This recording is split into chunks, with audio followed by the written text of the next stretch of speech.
What is wonderful is that many initiatives for the circular economy do not come from above, but rather from involved residents and businesses. For example, a Rotterdam entrepreneur set himself up in a former swimming pool to grow oysters on coffee grounds. Really, it is the case.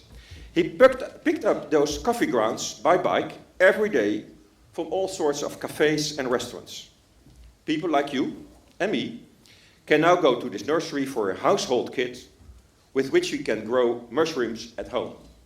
Believe me, I did not try this at home myself yet, but I think it's a brilliant example of sustainable entrepreneurship. Another example, the initiative of a number of Rotterdam carpenters to set up a do-it-yourself shop. They sell materials left over from construction sites and which were previously discarded. The carpenters approach developers to set up agreements on a steady influx of wood and other materials. The shop includes a workshop where customers can make their own things, such as furniture. The carpenters provide help and guidance with this.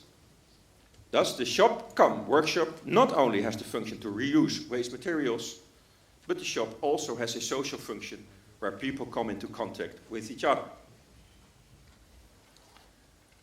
Another initiative is a soil bank, where excess soil from urban development projects is used again in other projects. Together with the Municipal Port Authority, the World Wildlife Fund, and numerous other partners, a tidal park has been set upon the river. There's a new habitat for flora and fauna, and the soil banks protect the city against the effects of high tide. Such examples are evidence of a strength of the Rotterdam society. That strength is also reflected in the redevelopment of the former city ports. We find these ports in two areas. On the south bank, the largest part, in the RDM Rotterdam, and on the north side, around the Merwe Vierhavens. Together, they form the Rotterdam Innovation Districts. Here are the largest innovation workplaces in Europe. And you see here a lot of people working on the southern part and the northern part of the river. Such examples are evidence of the strengths of the Rotterdam economy and the Rotterdam society. It is the ideal place where startups and scale-ups in all shapes and sizes originate and enhance each other. Education plays a prominent role, from primary school to college to university.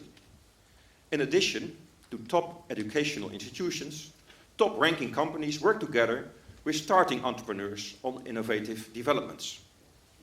The city facilitates this by providing both physical space and mental support to these entrepreneurs and investors. In this way, we can make it possible for them to contribute to the flourishing of the circular economy.